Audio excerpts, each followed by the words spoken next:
facets of Christ's face. پہلے آپ نے بہت سے خادمین سے اس کے بارے میں خدا کے کلام کو سیکھا ہوگا، لیکن آج میں چاہ رہا تھا کیونکہ روح القدس نے مجھے یہ بوجھ دیا کہ میں اس پر بات کروں، اس پر کلام سنا سکوں، سو میں نے اس کو اپنا ٹیکسٹ بنایا کہ ہم مسیح کے چہرے کے دو پہلوؤں کو پاک کلام میں سے دیکھ سکیں. سو میں نے اس کے لیے جو دو ٹیکسٹ یوز کیے ہیں وہ ہے یسایہ اس کا 53واں باب اور مکاشفہ اور اس کا پہلا باب. لیکن اس سے پہلے کہ ہم کلام کی تلاوت کو کریں، تھوڑا سا آپ کو میں بتاتا چلوں کہ جس شخصیت کا ہم ذکر کریں وہ خداوند یسوع مسیح ہے. کون ہے؟ خداوند یسوع مسیح. یعنی ایک شخص ہے جس کے دو پہلو ہیں، جس کے چہرے کے دو پہلو ہیں. اور میں چاہ رہا ہوں کہ ہم تھوڑی سی برائی کر لیں کہ مسیح کون ہے، کیونکہ میں نے ذکر کیا ہے کہ مسیح کے چہرے کے دو پہلو. سو تھوڑا سا ایک ریفریشر تاکہ ہم ایمان کی افزونی کر سکیں، اس میں بڑھ سکیں، اس کو بیان کر سکیں. تو ہم اس بات پر چلتے ہیں کہ مسیح کا مطلب کیا ہے. ہم سب کو پتہ ہے مسیح کا مطلب مسا کیا ہوا ہے، انوائنٹڈ ون، چوزن ون، خدا کا برگزیدہ. اور یہ عبرانی لفظ مسیح جو ہے وہ مشیاخ سے ہے، جس کا مطلب بھی مسا کیا ہوا، برگزیدہ، انوائنٹڈ ون ہے. اس کے علاوہ جب ہم اس کو گریک میں دیکھتے ہیں تو یہ کرسٹوس یعنی کرسٹوس ورڈ سے ہمیں کرائسٹ ملتا ہے، جس کا مطلب بھی انوائنٹڈ ون ہے. یعنی مشیاخ اور کرسٹوس دونوں کا مطلب بھی انوائنٹڈ ون، چوزن ون ہے. پھر میرے عزیزوں، میں آپ کو بتاتا چلوں کہ خداوند یسوع مسیح ہمارے لیے خدا کی حیثیت نہیں رکھتا. خدا کا کلام بتاتا ہے، یہ زندہ کلام، کہ وہ کیا ہے؟ وہ خداوند ہے. یہ زندہ کلام بیان کرتا ہے. سو اس کے ساتھ ساتھ جب ہم بائبل پڑھتے ہیں تو ہمیں اندازہ ہو جاتا ہے کہ تمام پرانے عہد کے انبیاء، خدا باپ، خدا روح القدس، پاک فرشتے، بد ارواح، رسول، کلیسیا خداوند یسوع مسیح کو خدا مانتے ہیں. اور بائبل مقدس اس کی تصدیق کرتی ہے. یہ بائبل کا حتمی اعلان اور فیصلہ ہے کہ یسوع مسیح خداوند ہے، اور اسی وجہ سے یہ ہمارے ایمان کا جز ہے، اہم جز ہے.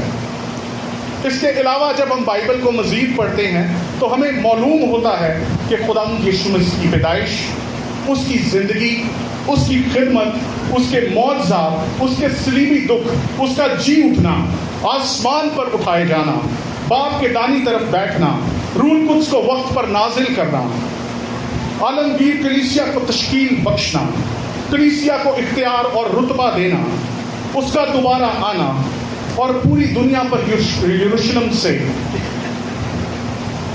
حکومت کرنا جو ہے، یہ ایک بائبلی حقیقت ہے.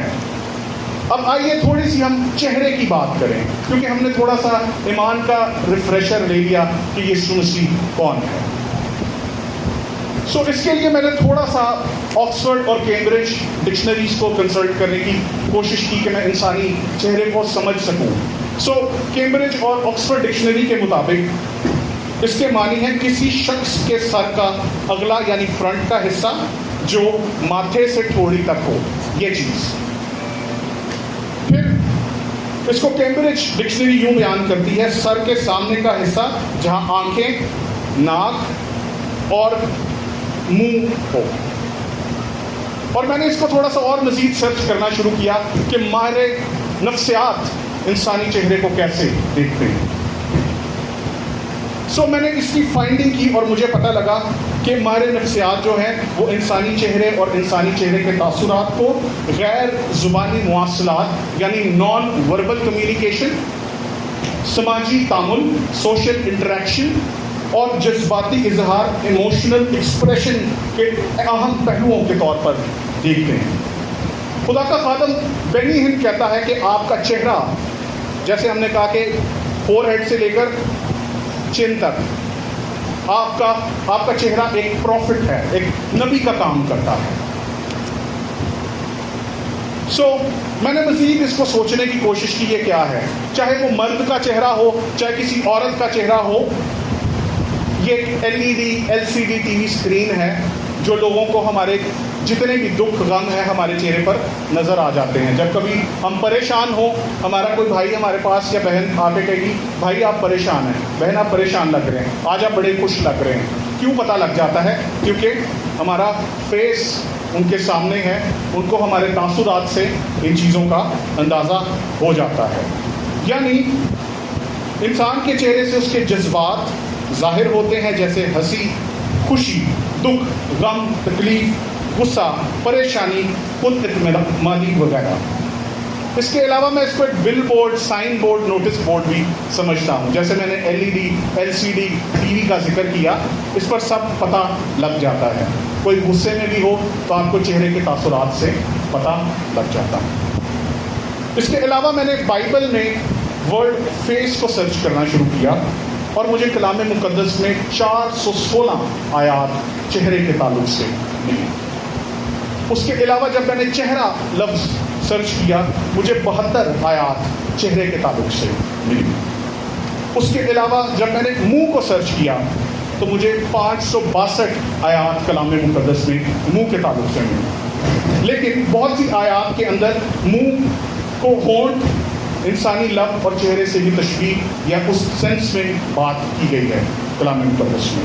اس کے علاوہ جب ہم بات کریں اور بائبل کو پڑھیں تو وہاں پر ہمیں خدا کا چہرہ نظر آتا ہے.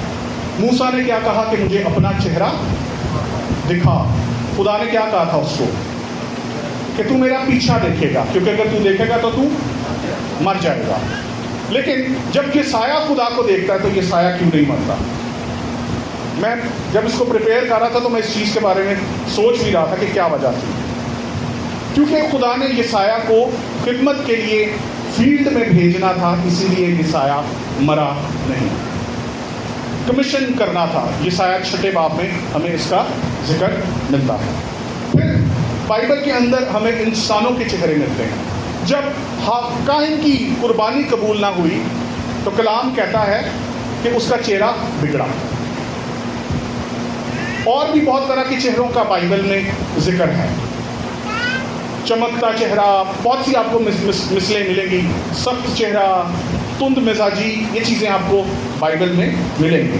پھر ہے فرشتوں کا چہرہ. اس کے علاوہ کچھ مفروضے انگلش ترجمے میں استعمال ہوئے ہیں.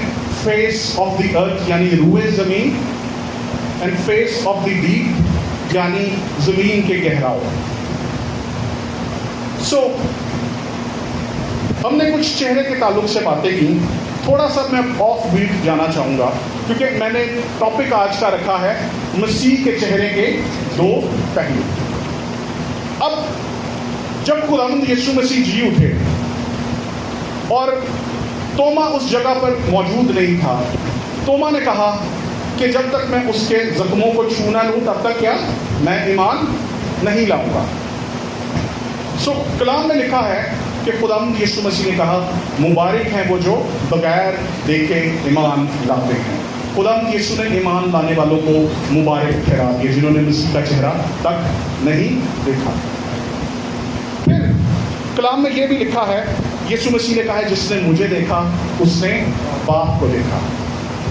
اس کے علاوہ عبرانیوں کا مصنف کہتا ہے وہ باپ کی ذات کا نقش، اس کے جلال کا پرتو ہے. یعنی باپ جیسا ہے، باپ جیسی کوالٹیز رکھتا ہے، ابیلٹیز رکھتا ہے. باپ مردے زندہ کرتا ہے تو بیٹا بھی مردے زندہ کرتا ہے. پھر یسوع مسیح ہو بہو باپ جیسا ہے. باپ نہیں ہے لیکن باپ جیسا ہے. اس کے علاوہ اس کے کام بھی باپ جیسے ہیں. پھر وہ یہ کہتا ہے کہ میں اور باپ ایک ہیں. وہ اپنی ایکولنس خدا کے ساتھ ظاہر کرتا ہے کہ he is equal with God the father. وہ خدا باپ کے ساتھ برابری رکھتا ہے. اور یہی وجہ تھی کلام بھی ہمیں جب ہم اناجیل کو پڑھیں تو یہودی کسی وجہ سے یسوع مسیح کو پرسیکیوٹ قتل کرنا چاہتے تھے. پھر کلام مقدس میں یہ بھی لکھا ہے کہ جب یسوع مسیح کہتا ہے کہ میرا باپ مجھ سے بڑا ہے. یسوع مسیح بطور خدا یہ بات نہیں کر رہا، بطور انسان یہ بات کرتا کہ میرا باپ مجھ سے بڑا۔ اس کے علاوہ جب ہم جلالی پہاڑ کا واقعہ دیکھیں جو کہ ماؤنٹ تیبور پر ہوا، کافی لوگ کہتے ہیں یہ روایت ہے، کنفرم نہیں ہے لیکن یہ روایت ہے کہ بہت سے لوگ مانتے ہیں کہ جب یسوع مسیح جلالی پہاڑ پر گئے ان کا چہرہ نورانی ہو گیا۔ اس وقت پترس، یعقوب اور یوحنا، یہ تینوں لوگ جو یسوع مسیح کے انر سرکل کے لوگ تھے، یہ بھی یسوع مسیح کے ساتھ تھے۔ جب انہوں نے یسوع مسیح کو دیکھا، موسیٰ کو دیکھا، ایلیا کو دیکھا تو کہا کہ میں تیرے لیے بھی ڈیرا لگاتا ہوں، موسیٰ کے لیے بھی اور ایلیا کے لیے بھی۔ پھر کیا لکھا ہے کہ آسمان سے کیا ہوا؟ بادل آئے، بدلی چھا گئی اور آسمان سے یہ آواز آئی کہ یہ میرا بیٹا ہے، اس کی سنو۔ خدا نے تصدیق کی کہ یسوع مسیح میرا بیٹا ہے۔ اور پولس رسول جب ہم کرنتھیوں کے خط میں پڑھتے ہیں تو لکھتا ہے کہ ابھی تو تصویر میں دھندلا سا دکھائی دیتا ہے، اس وقت روبرو دیکھیں گے، یعنی جب خدا یسوع مسیح آئیں گے، جب کلیسیا اٹھائی جائے گی، ہم یسوع مسیح کو روبرو دیکھیں گے۔ اب سوال یہ ہے تو پھر کیا ضرورت ہے کہ ہم مسیح کے چہرے اور اس کے دو پہلوؤں کا ذکر کریں؟ پہلی چیز جب میں نے کلام کو سٹارٹ کرنا تھا تو کہا تھا کہ میری شخصی پرسنل کنوکشن ہے، یہ میری شخصی قائلیت ہے۔ دوسری چیز ہے روح القدس کی تحریر، کیونکہ مجھے محسوس ہوتا تھا کہ اس پر کبھی اتنی زیادہ بات نہیں ہوئی، اگر ہوئی ہے تو حصوں میں بات ہوئی ہے، پورشنز میں بات کی گئی۔ اور یہ میرا سیکنڈ ٹائم میں اس سرمن کو بیان کر رہا ہوں۔ پہلے والے جو میری نوٹ بک تھی اس کے میرے بیٹے نے جہاز بنا کے اڑا دی۔ وہ جب انڈیا پاکستان کی جنگ لگی تو میرے بیٹے نے جہاز بنا کے، اس کو پتہ نہیں تھا، اسے جہاز بنا کے اڑا دیا۔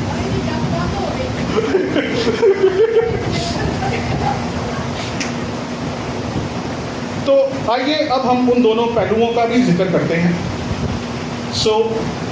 ان دو پہلوؤں کو ڈسکس کرنے سے پہلے میں آپ کو یہ بھی بتاتا چلوں کہ پرانے عہد نامے میں بھی خدا نے اپنے آپ کو ظاہر کیا ہے۔ ان کو بولتے ہیں تھیوفنیز آف گاڈ اور کرسٹوفیریز آف کرائسٹ، جس میں جلتی جھاڑی میں کون ظاہر ہوا؟ یسوع ظاہر ہوا۔